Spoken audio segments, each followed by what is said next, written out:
yung ulam lang? Dalaan mo na kumain. Dalaan mo na magsulat. Bibigyan kita pagtapos mo mag-color. Anong bibigay mo sa akin? Ulam. Ulam? Gusto ko maraming ulam. Sige, andun, meron doon. Itlog. Oo nga, meron nga doon. Itlog marami. Dalaan mo na. Listen ko muna ito. Ano ba yun?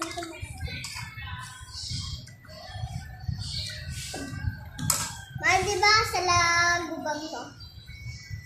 Sa lagubang. Part number 6. Bilangin mo. 1, 2, 3, 4, 5. Ilan? Di 5.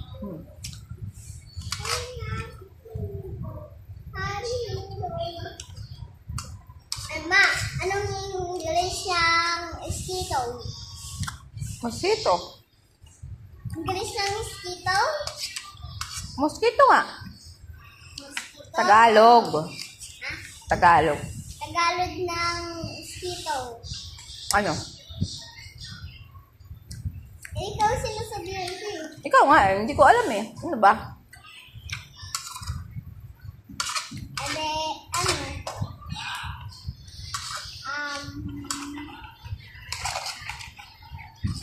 Hindi ko alam. Nangangagat ba yon?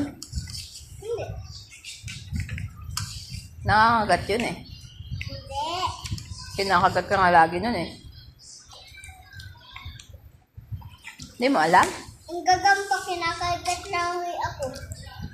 Yung malaking gagampa. Di ba lamok? Ha? Lamok. Lamok lang. Ang English ng lamok. Ano? Di mo alam. Hindi. Ano ba? Manok. Mosquito nga. Ikaw nga nagsabi eh. Anong English ng bahay? Ano? Di mo alam? Hindi alam eh. Ano? Ano yun? Anong English ng bote? Ano ba?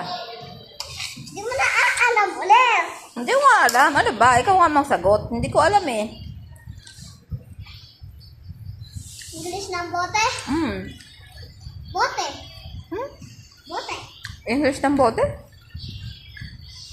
Hindi ba battle? Ay, battery pala.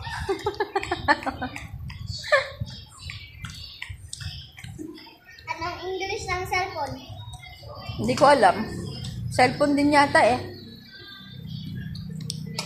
Anong iPhone yan? Anong iPhone yan? iPhone. Sige na, ano English ng ano? Ng bahay? Hindi ko alam eh. Ano nga? Ikaw nga nakakaalam eh. Ikaw nagtatanong sa akin eh. Nagtatanong ako sa iyo, ikaw magsagot. Eh, hindi ko nga alam ang sagot. Kaya nga ikaw magbibigay ng sagot.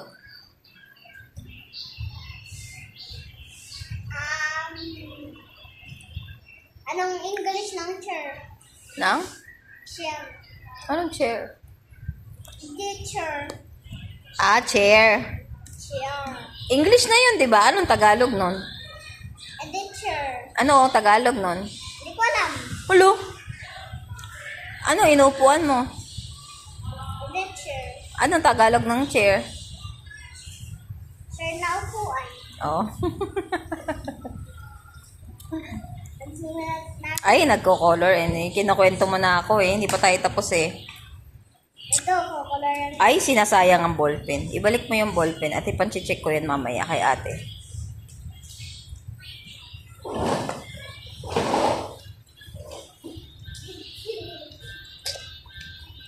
Yung pencil ko.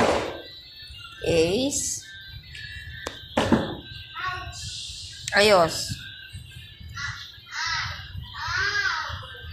Si Ace ayaw umayos. Susunod na ako eh.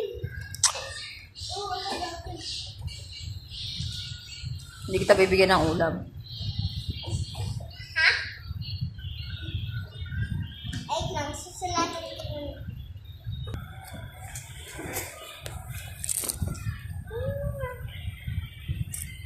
Ano to?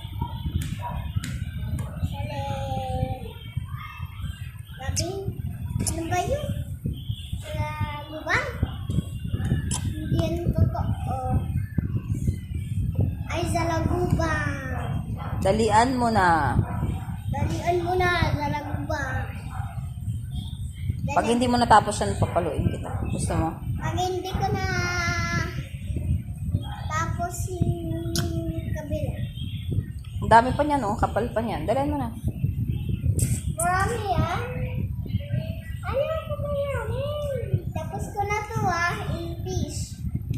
Yan na yung piece. Nasaan yung piece? Malayo pala yung piece. Hindi ko ba ito nasusulat?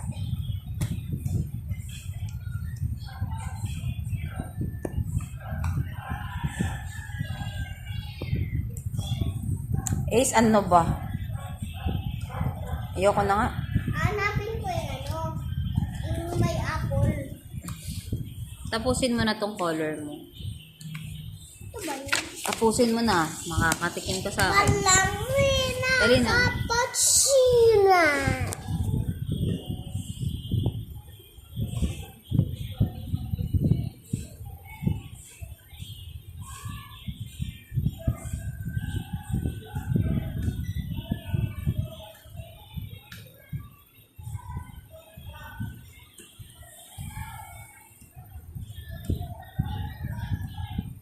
Sa lagubang dalian mo magsulat.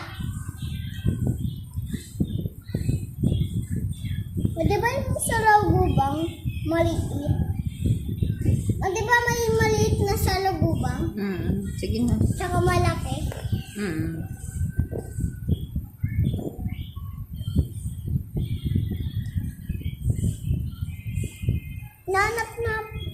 Naanap ko kagabi, ang laki, Na? sa lagubang. Nasaan? Yun nasa bintana kanina.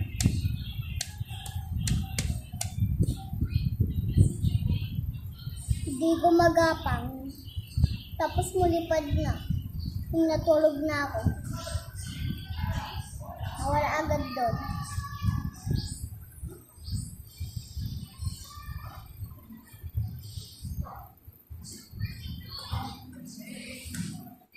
Dali na. Ay, ang arte. Kahit ng kamay ko Dali mo na para matuto ka na magsulat. Dali na. Ano tapos doon? Nanghihingi ako ng pera. Mukha ka ng pera talaga.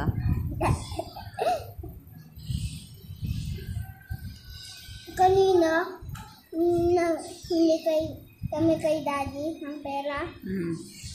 Tag-20 pa.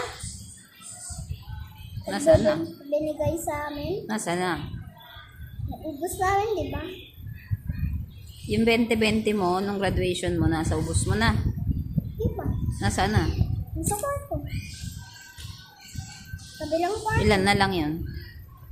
Hindi ko alam. Magkano? Parang 6 to. Ayusin mo mamaya para hindi na maging 6. Buburahin natin. Tapos huwag ko na to trace. Huwag ko na to trace. Pwede. Diretso ka na sulat ng 5. Ano ba number yan? 5 ba yan? 6. Paano naging 6? Pa 6 nga Yan o. Hindi gawin nating 5 mamaya.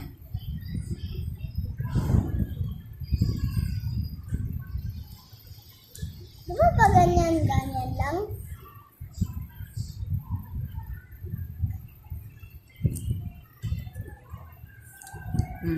Tapos na? Ha? Oh, sulat na ng 5. Ito ba?